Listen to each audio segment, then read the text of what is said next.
بسم الله الرحمن الرحيم الحمد لله والصلاة والسلام على رسول الله وعلى آله وصحبه أجمعين والحمد لله رب العالمين اللهم لا سهل إلا ما جعلته سهلا وأنت تجعل الحزن إذا شئت سهلا رب اشرح لي صدري ويسر لي أمري واحلل عقدة من لساني يفقه قولي.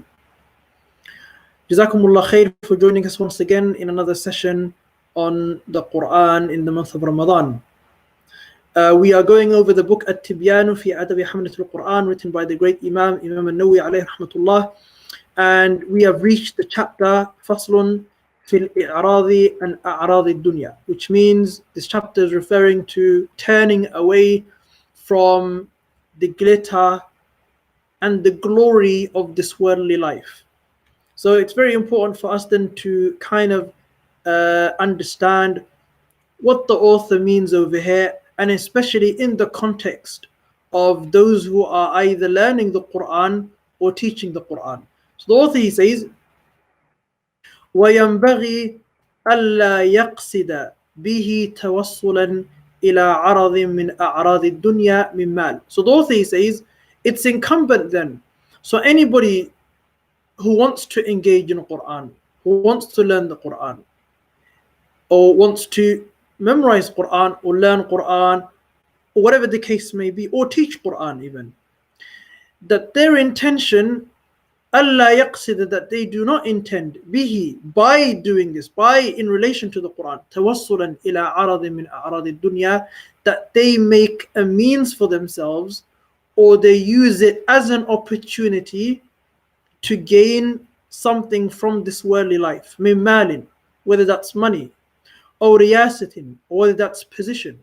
Sometimes we might put ourselves in a situation, or we might intend, by how much we know of Quran, or by how much we know of the hadith, or whatever the case may be, or any of the religious sciences, we might intend therewith a means to make money. So there might be a financial incentive. That's how some people might view it. Or riyasatin, or leadership position, or a position of leadership. Very easy to find a position of leadership, especially if you kind of know how to navigate yourself when it comes to how to go about the Quran. Or jahatin, or a position, okay, reputation with people. So wajaha is when you have reputation. Or irtifa'in ala aqranihi, or you want to be the one on top of everybody else. So you want everybody else to be lower than you, and you want to be the one on top. Or thana'in inda nas, or you want it to be as a means of incurring praise from people. Or sarfi wujuhi nasi ilayh, or you wish for it to be a situation in which you gain people's attention. So people's faces are all turned towards you and giving you all the undivided attention. So these are the reasons as to why the people might do certain things which goes far away from sincerity, or the principle of sincerity. So it might be something to do with money. Through this I can make a lot of money, or through this riyasatan I have a position, I can gain leadership, or wajahatin, or I can have a good reputation, people will think well of me, or irtifa'in ala aqranihi, or this is my means to be able to show my superiority over everybody else. Or thana'in inda nas, or this is a means of incurring praise, people showering with us with praises because of this. Or sarfi wujuhi nasi ilayh, or because we want to divert people's attention towards us. Or nahwi dhalik, the author says, or anything similar to this. So a person, he's saying these are things that a person should never be very, very careful of, these being the true motives, or this being the true motive of why they're doing what they're doing. And it's very easy that people can fall into this. So we need to be extra careful of making sure that this doesn't happen. And this is not the case. And it's a struggle, because there are those times when we mentioned the inclination of the soul can get the better of somebody. And sometimes a person's innate desire can get in the way of someone. Or sometimes a person's, something that comes from this worldly life.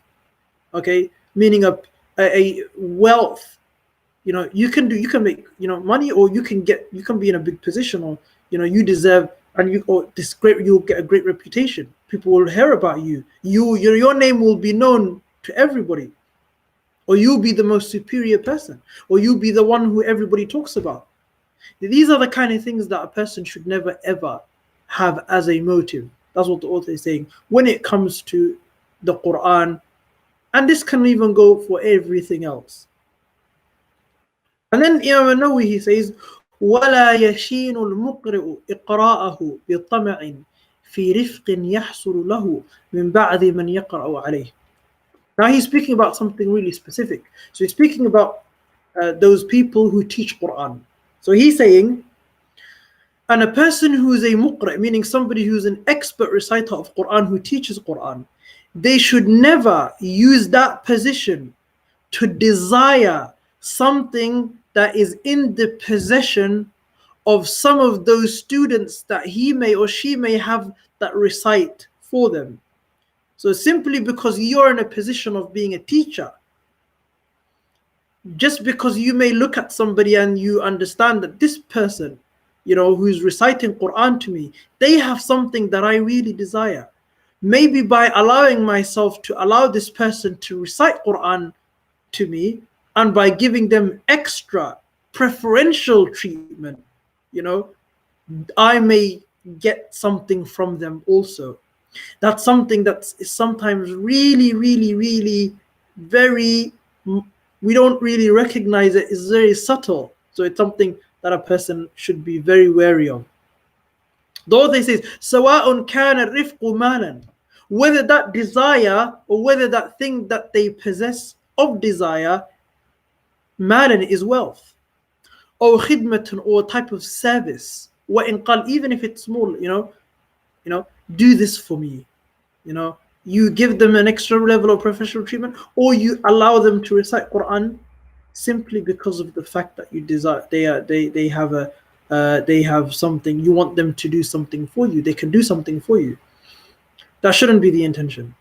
Though then he says, وَلَوْ عَلَى صُورَةِ الْهَدِيَّةِ الَّتِي لَوْلَا قِرَاءَتُهُ عَلَيْهِ لَمَا أَهْدَهَا إِلَيْهِ. Even if it's in the circumstance of a gift that's given to this person, and had it not been for the fact that this person is a teacher and they are listening and they are allowing this student to recite to them, had it not been for that fact, they wouldn't have been given that gift, even if it's something as subtle as that. And then he quotes, Nawawi quotes the verse in Quran, and he says, قال الله تعالى, Allah subhanahu wa ta'ala, he says, وَمَنْ كَانَ يُرِيدُ حَرْثَ الدُّنْيَا نُؤْتِهِ مِنْهَا وَمَا لَهُ فِي الْآخِرَةِ مِنْ نَصِيبٍ. And whomsoever wishes from harth ad-dunya, they wish for some of the harvest that this worldly life produces, نُؤْتِهِ مِنْهَا, will give this person some of it. So you gain something from the ultimate or the intended desire. A person may gain something from it. But if they gain something from it, Allah subhanahu wa ta'ala continues, وَمَا لَهُ فِي الْآخِرَةِ مِن نَصِيبٍ.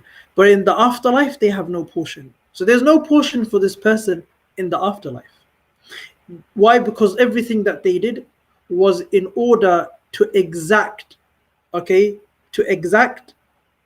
a tribute in this worldly life, whether it was money or a service or whatever the case may be. And they got what they desired. وَمَنْ كَانَ يُرِيدُ حَرْثَ الدُّنْيَا نُؤْتِهِ مِنْهَا. And the person who desires that which the produce of this worldly life, نُؤْتِهِ مِنْهَا, we will give them some of it. But وَمَا لَهُ فِي الْآخِرَةِ مِن نَصِيبٍ. But they have no portion from the afterlife. وقال تعالى, and Allah subhanahu wa ta'ala, he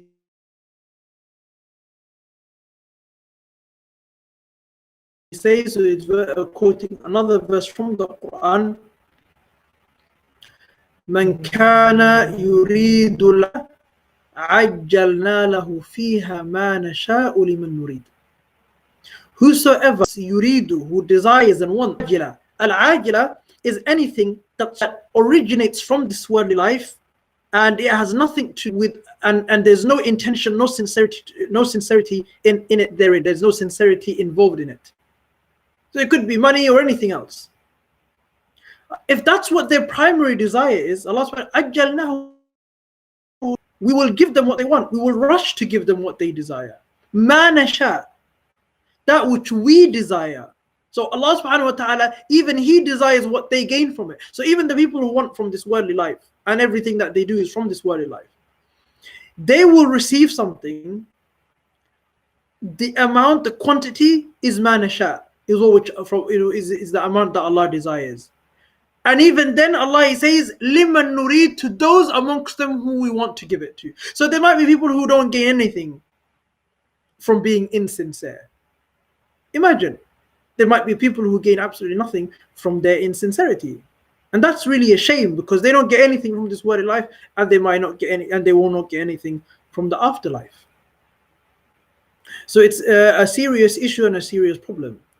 So then if that's the case, we need to be extra vigilant, extra careful when it comes to the issue of sincerity. It's not something which is a minor. It's not something which is insignificant. It's not something which is trivial. It's something which is very, very, very serious. And it ties down to a person, and it relates directly to a person's experiences in the afterlife. If a person is not sincere, it will put them in peril in the day of judgment. So we need to be extra vigilant and extra careful. Then the author, he quotes a hadith which is narrated by Abu Hurairah radiyallahu anhu. So he says, وعن أبي هريرة رضي الله عنه قال قال رسول الله صلى الله عليه وسلم. He mentions that the Prophet sallallahu alaihi wasallam, he said, وَمَنْ تَعَلَّمَ عِلْمًا مِمَّا يُبْتَغَى بِهِ وَجْهُ اللَّهِ تَعَالَى. Anybody who learns a piece of knowledge, that which should be intended, meaning this knowledge which is often and usually intended therewith the countenance of Allah, Allah's pleasure. لَا يَتَعَلَّمُهُ إِلَّا لِيُصِيبَ بِهِ عَرَضًا مِنَ الدُّنْيَا. This person doesn't learn it, or they don't teach it. So من تعلم لا يتعلمه إلا ليصيب به عرضا من الدنيا. They don't learn this knowledge or even teach this knowledge except to receive a portion of this worldly life, that which this worldly life has to offer. لم يجد عرف الجنة يوم القيامة. This person will not even find the scent of the paradise. They will not even experience the smell and the scent of the paradise in the hereafter. And this hadith was narrated by Abu Dawood with an authentic chain. So the hadith is an authentic chain. This hadith is an authentic hadith. And there are many similar hadith that mention something similar to this also. So the Prophet ﷺ, he's saying here that anybody who learns a piece of knowledge, but their intention isn't Allah subhanahu wa ta'ala, and they don't learn it, and the only reason why they're learning it is because they want to gain something from this worldly life, on Yawm al-Qiyamah, they will not even experience the scent of the paradise. لَمْ يَجِدْ عَرْفَ الْجَنَّةِ يَوْمَ الْقِيَامَةِ. They will not even receive, or they will not even experience the fragrance of the paradise on the day of judgment. So meaning that this is something very, very serious. It's a very, very serious issue. A person must make sure that they're very sincere in what they do, an attempt to be as sincere as possible. Because being sincere itself isn't easy. Sincerity is always difficult, and it's always a journey, and it takes a lot of work, and it takes a lot of hard work, and it takes a lot of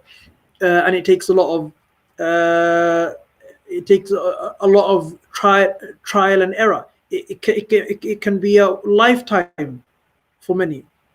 But so long as a person's attempting, so long as a person is trying, if you are trying, that's a sign of sincerity in of itself.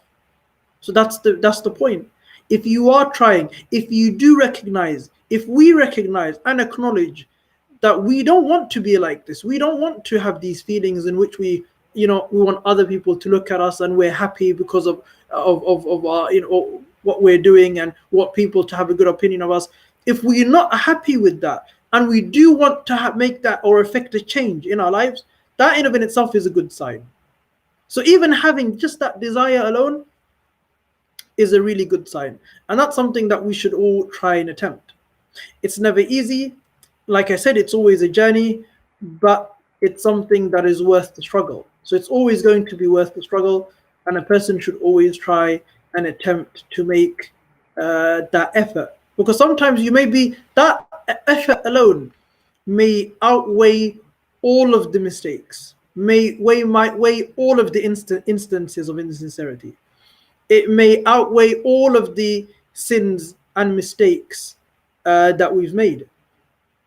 So let's not trivialize the effort, the aspect of putting in an effort. Just that alone may sometimes trump and even beat all of many good deeds that we've done in our lifetimes. Imam Nawawi, he quotes another hadith, and this hadith was narrated by two companions. It was narrated, by three companions. It was narrated by Anas bin Malik, it was narrated by Hudayfa, and it was narrated by Ka'b bin Malik. So this hadith, he says, وَعَنْ أَنَسٍ, on the authority of Anas, وَحُذَيْفَةَ, and Ka'b bin Malik, radiyallahu anhum, may Allah be pleased with all of them. أن رسول الله صلى الله عليه وسلم قال, says that the Prophet صلى الله عليه وسلم, he said, من طلب العلم ليماري به السفهاء, whosoever engages in seeking knowledge in order ليماري به السفهاء, in order to engage in dispute and debate and argumentation with the foolish people. Okay, so bear that in mind. And you don't need to go far sometimes. You just need to look at YouTube and Twitter. Man talab al-ilma, whosoever seeks knowledge, liyumariya bihi sufaha, in order therewith to be a disputant or to be in a state of argumentation and debate with the fools and the foolish ones.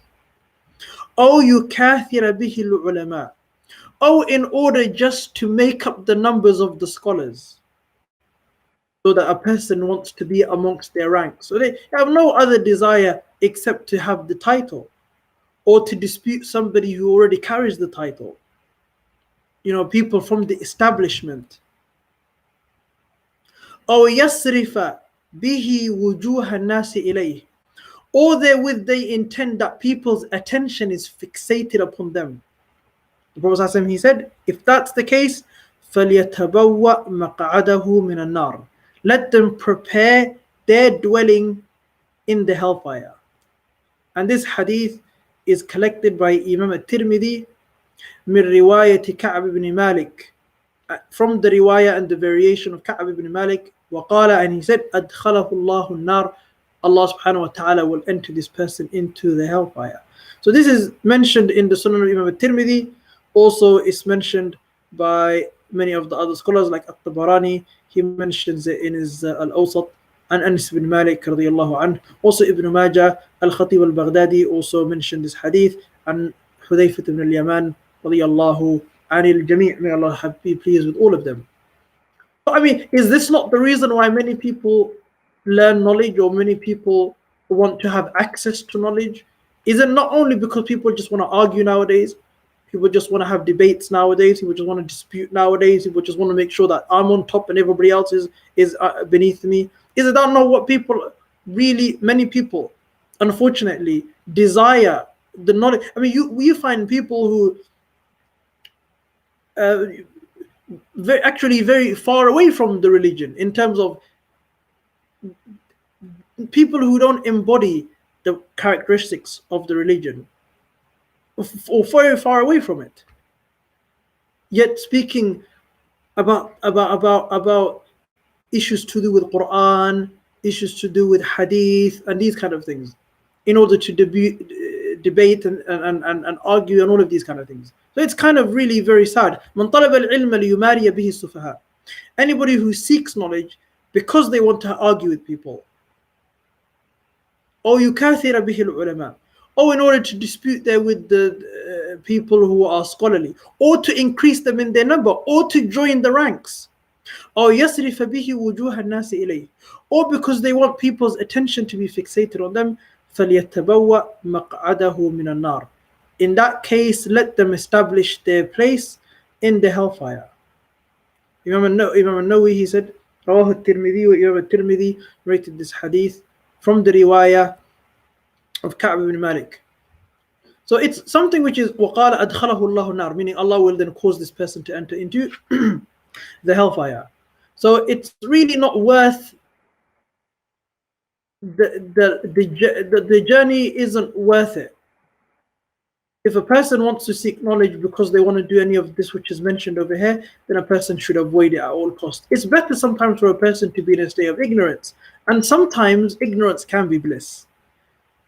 If a person does not know how to handle, and if a person isn't given the correct way of learning, because alongside learning there needs to be a process of managing and regulating the inclination of the soul.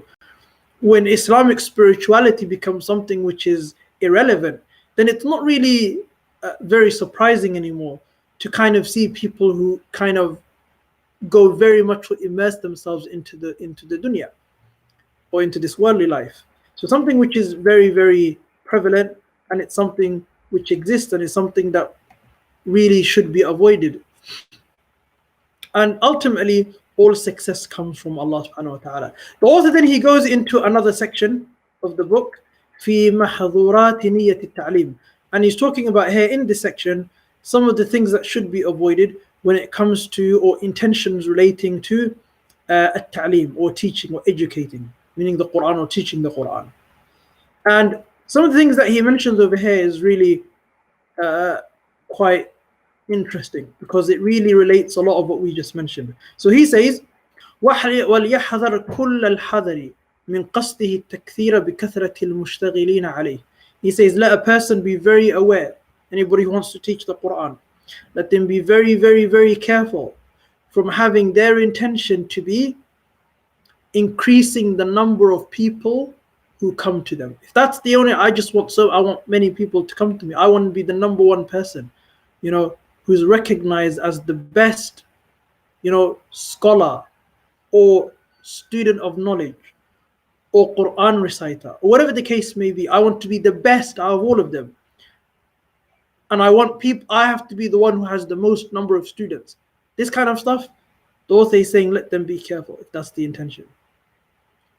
وَالْمُخْتَلِفِينَ إِلَيْهِ. مُخْتَلِفِينَ إِلَيْهِ is referring to people who turn away from others and come to them. وَلْيَحْذَرْ مِنْ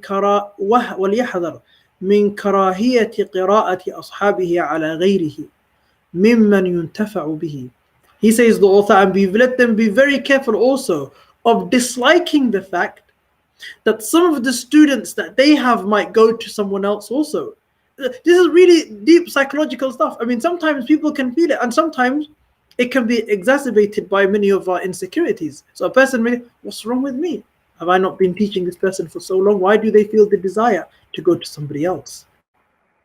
So any person who wants to become a teacher, and it's not just for Quran, this is anything, when it comes to any type of knowledge, a person shouldn't be offended simply because of the fact that somebody that they took care of or they taught a lot to might desire to go to somebody else. That's just part of that's fine. And aslan, and the whole point is that we're supposed to be sincere.